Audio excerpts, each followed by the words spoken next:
Part C question number 3. Given question revenue function R is equal to 600Q minus 0.03Q square and ஒரு cost function C is equal to 150Q plus 60,000 where Q is the number of units produced இதிலிருந்து find average revenue, average cost, marginal cost நம்மள கண்டுபிடிக்க சொல்றாங்க. அதாவது கொடுத்த question நல்லா observe பண்ணி பாருங்க. ஒரு ரெவென்யூ ஃபங்க்ஷன் இருந்து ஆவரேஜ் ரெவென்யூ, மார்ஜினல் ரெவென்யூ கண்டுபிடிக்கணும். காஸ்ட் ஃபங்க்ஷன்லேருந்து பார்த்தீங்கன்னா ஆவரேஜ் காஸ்ட்டு, மார்ஜினல் காஸ்ட்டு நம்ம கண்டுபிடிக்கணும். ஃபஸ்ட் நம்ம ஒன் பை ஒன் பார்க்கலாம். எக்ஸாம்பிள் சம்மில் ஃபேஸ் பண்ணது தான் இந்த இடத்துல பாருங்கள், average revenue. So average revenue formula பார்த்தீங்கன்னா ஆர் டிவைடட் பை கியூன்றது என்ட்ரி பண்ணலாம். இதே எக்ஸாம் சம்மில் பார்த்தீங்கன்னா average revenue is equal to R by எக்ஸ்ன்னு நான் என்ட்ரி பண்ணியிருப்பேன்.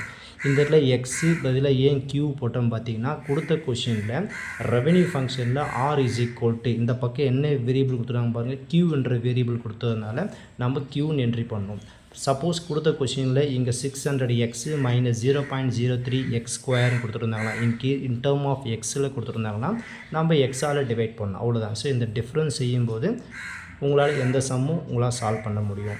இப்போ இதில் வந்து பார்த்தீங்கன்னா ஆவரேஜ் ரெவென்யூ ஃபார்முலா ஆர்ன்றது ரெவென்யூ ஃபங்க்ஷன் இருக்குது 600Q மைனஸ் 0.03Q ஸ்கொயர்ன்றது என்ட்ரி பண்ணுங்கள்.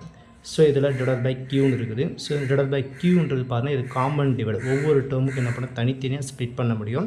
அப்படி ஸ்ப்ளிட் பண்ணுறப்ப என்ன கிடைக்கும்னா 600Q மைனஸ் 0.03Q ஸ்கொயர் எழுதிக்கிட்டு தனித்தனியாக டிவைட் என்ட்ரி பண்ணி, இது காமன் டிவைடாக இருக்கிறதுனால தனித்தனியாக டிவைடாக என்ட்ரி பண்ணிக்கிறேன். இப்போ வந்து பார்த்தீங்கன்னா இந்த கியூ கேன்சல் ஆகிடும். அப்போ நமக்கு என்ன கிடைக்குன்னா ஒன்லி இந்த 600 மட்டும்தான் கிடைக்கும். மைனஸ் இது Q பவர் ஆஃப் 2, இது Q. அப்போ பார்த்தீங்கன்னா ஒரு Q நம்மளால் கேன்சல் பண்ண முடியும். ரிமைனிங் இருக்குது 0.03Q. ஸோ இதுதான் நமக்கு தேவையான ஆவரேஜ் ரெவென்யூ. அடுத்தது இதே மாதிரி தான் பார்த்தீங்கன்னா ஆவரேஜ் காஸ்ட்டுன்னு வருது. ஆவரேஜ் வந்தாலே டிவைட் பை என்ன டேர்மில் என்ன வேரியபிள் இருக்குதோ அதால் நீங்கள் டிவைட் பண்ணுங்கள். கியூ இருந்தால் கியூவால் டிவைட் பண்ணுங்கள், எக்ஸ் இருந்தால் எக்ஸில் டிவைட் பண்ணுங்கள். ஸோ இந்த ஆவரேஜ் காஸ்ட்டுன்னு இருக்குது. அப்போ இதோட ஃபார்முலா பார்த்தீங்கன்னா average cost is equal to the formula is cost function divide by Q.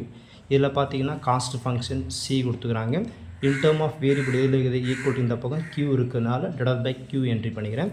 In case இங்கே எக்ஸ் இருந்ததுன்னா நீங்கள் எக்ஸால் டிவைட் பண்ண வேண்டியதான். இங்கே செஞ்ச சேம் ப்ராசஸ் தான். இப்போ இந்த இடத்துல காஸ்ட் ஃபங்க்ஷன் என்ட்ரி பண்ணுங்கள். ஸோ கொஷின் வைஸாக காஸ்ட் ஃபங்க்ஷன் என்ன இருக்குன்னு பார்த்தீங்கன்னா 150Q ப்ளஸ் 60,000 கொடுத்துருக்குறாங்க. டிவைட் பை என்ன இந்த இடத்துல Q இருக்குதா, ஸோ இந்த இடத்துல Qன்னு என்ட்ரி பண்ணுங்கள்.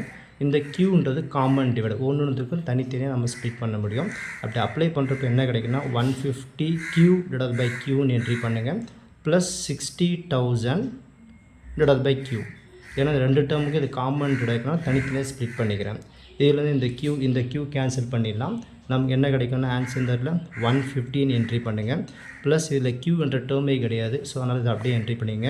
ஸோ 60,000 டிவைட் பை Qன்றது இதோட ஆன்சரு நமக்கு ஆவரேஜ் காஸ்ட்டோட ஆன்சர். அடுத்தது கிவன் கொஷின் என்ன கேட்குறாங்க பார்த்தீங்கன்னா இதோட marginal revenue and marginal cost நம்ம கண்டுபிடிக்கணும்.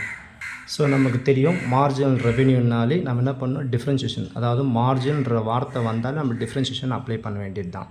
எதுக்கு டிஃப்ரென்ஷியேஷன் பண்ண பாருங்கள், ரெவென்யூ ஃபங்க்ஷனுக்கு நம்ம என்ன பண்ணணும், டிஃப்ரென்ஷியேஷன் அப்ளை பண்ணணும். அதே மாதிரி மார்ஜினல் காஸ்ட் ஃபங்க்ஷன் என்ன பண்ணணும், டிஃப்ரென்ஷியேஷன் அப்ளை பண்ணணும். ஃபஸ்ட் இந்த இடத்துல ரெவென்யூ ஃபங்க்ஷன் இதில் என்ட்ரி பண்ணிக்கிறேன். ரெவென்யூ ஃபங்க்ஷன் பார்த்தீங்கன்னா R is equal to 600Q minus 0.03Q ஸ்கொயர்னு கொடுத்துக்கிறாங்க.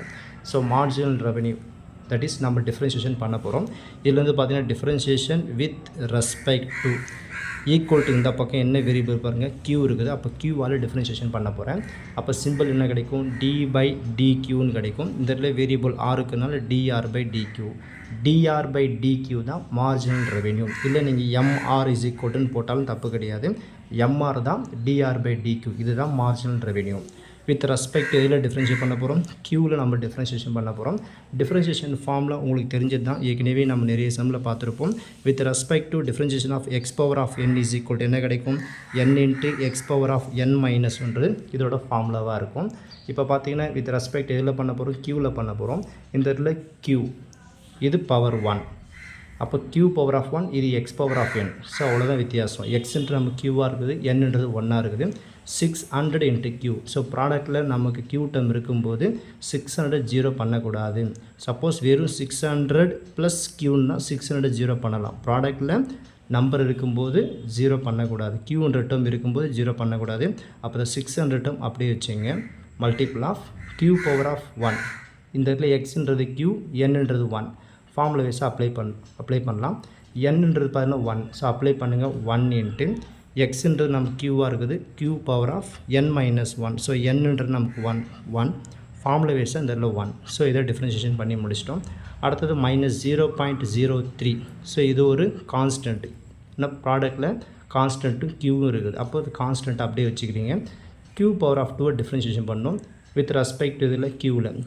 இப்போ ஃபார்முலா கம்பேர் பண்ணி பாருங்கள். இங்கே எக்ஸ்ன்றது நமக்கு க்யூவாக இருக்குது, nன்றது 2வாக இருக்குது. அப்படியே இல்லை ரீப்ளேஸ் பண்ணிக்க வேண்டியது தான். அப்போ இதில் nன்றது நமக்கு என்னவாகுது 2வா, எக்ஸ்ன்றது க்யூவா, power of n minus 1. So என்னோடய வேல்யூ நமக்கு என்னது 2வா. ஸோ 2 மைனஸ் 1 ஃபார்முலா வைஸாக அப்ளை பண்ணியாச்சு. இதுலேருந்து பார்த்தீங்கன்னா 1 இன்ட்டு 600 வரும். q பவர் ஆஃப் 1 மைனஸ் 1 0ன்னு வந்துடும். Minus 0.03 into 2. இது ரெண்டுத்தையும் அப்ளை பண்ணுறப்போ உங்களுக்கு என்ன கிடைக்கும்னா 0.06 q பவர் ஆஃப் 1ன்றது கிடைக்கும். ஃபைனலாக பார்த்தீங்கன்னா dr by dq or marginal revenue mr is equal to 600.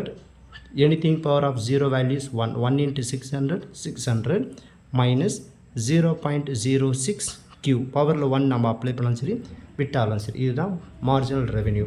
அடுத்து என்ன கேட்குறாங்க, மார்ஜினல் காஸ்ட்டு கேட்குறாங்க. நெக்ஸ்ட் இப்போது மார்ஜினல் காஸ்ட் இருக்கிறதுனால காஸ்ட் ஃபங்க்ஷன் நம்ம என்ட்ரி பண்ணிக்கலாம். ஸோ காஸ்ட் ஃபங்க்ஷன் பார்த்தீங்கன்னா c is equal to 150 q plus 60,000 கொடுத்துக்கிறாங்க. ஸோ மார்ஜினல் காஸ்ட்டுன்னு கேட்குறாங்க. அப்போ காஸ்ட் ஃபங்க்ஷன் நம்ம டிஃப்ரென்ஷியேஷன் பண்ணணும். இப்போ பார்த்தீங்கன்னா இதில் டிஃப்ரென்ஷியேஷன் வித் ரெஸ்பெக்ட் டு எதில் இருக்குது, வேரியபிள் ஈக்குவல் டு இருந்தப்போ க்யூவில் இருக்குது. அப்போ க்யூவில் நம்ம டிஃப்ரென்ஷியேஷன் அப்ளை பண்ண போகிறோம். அதோட சிம்பிள் பார்த்தீங்கன்னா d by dq நம்ம என்ட்ரி பண்ணுவோம். இங்கே c இருக்கிறதுனால cன்னு என்ட்ரி பண்ணுங்கள். வித் ரெஸ்பெக்ட் டு க்யூவில் பண்ண போகிறோம். இப்போ பாருங்கள் இந்த இடத்துல 150 இன்ட்டு க்யூனுக்கு தான். ஸோ இந்த இடத்துல 150 அப்படியே வச்சுக்கலாம். இது q பவர் ஆஃப் 1 ஃபார்மெட் இது. அப்போ இதில் பார்த்தீங்கன்னா differentiation of formula X power of n formula வைஸ்லாம் அப்ளை பண்ண போகிறோம். எக்ஸ்ன்றது நம்ம க்யூவாக இருக்குது, nன்றது 1ஆக இருக்குது. ஃபார்முலா வைஸாக அப்ளை பண்ணுங்கள். ஸோ அப்ளை பண்ணுறப்போ 1 இன்ட்டு q பவர் ஆஃப், ஏன் q போட்டேன், இந்த இடத்துல நம்ம க்யூவில் இருக்குது, ஃபார்முலாவில் இங்கே எக்ஸ் இருக்குது, அதனால் இந்த இடத்துல க்யூன்னு போட்டுக்கிறோம். ஃபார்முலா வைஸாக 1 into q power of n minus 1. என்னோட வேல்யூ என்னது 1. அப்போ 1 மைனஸ் 1 என்ட்ரி பண்ணுங்கள். இதை டிஃப்ரென்ஷியேஷன் பண்ணால் 0. ஏன் 0? இந்த இடத்துல என்ன டேர்ம் கிடையாது, q என்ற டேர்மே கிடையாது. q இருந்தாலும் டிஃப்ரென்ஷியேஷன் பண்ண முடியும். இந்த இடத்துல q என்ற டேர்மே கிடையாது, அதனால் 0 பண்ணிட்டோம். அதே மாதிரி இந்த இடத்துல பார்த்தீங்கன்னா இங்கே 600 இருக்குது, இங்கேயும் 0 பண்ணல. நம்ம பார்த்தீங்கன்னா நம்ம என்ன ஏற்கனவே சொன்னேன், ப்ராடக்டில் q என்ற டேர்ம் இருக்கும்போது, மல்டிப்ளிகேஷனில் q என்ற டேர்ம் இருக்கும்போது 0 பண்ணக்கூடாது நம்பரை. அப்போ அந்த கான்ஸ்டண்ட்டாக வச்சுக்கிட்டு க்யூவை மட்டும் டிஃப்ரென்ஷியேஷன் பண்ணணும். பட் இந்த இடத்துல பார்த்தீங்கன்னா நமக்கு க்யூன்ற டேர்மே கிடையாது, வெறும் நம்பர் தான் இருக்குது. அப்போ ஒரு நம்பரை மட்டும் டிஃப்ரென்ஷியேட் பண்ணால் 0 ஆகிடும். அப்போ ஃபைனலாக பார்த்தீங்கன்னா 1 இன்ட்டு 150 150ன்னு வந்துடும். க்யூ பவர் ஆஃப் என்ன கிடைக்கும் 0ன்னு வந்துடும். 1 minus 1 0. Anything power of 0 value 1. இப்போ ஃபைனலாக உங்களுக்கு marginal cost dc by dq is equal to என்ன கிடைக்குன்னா உங்களுக்கு 150ன்றது இதோட ஆன்சர் நமக்கு கிடைக்குது.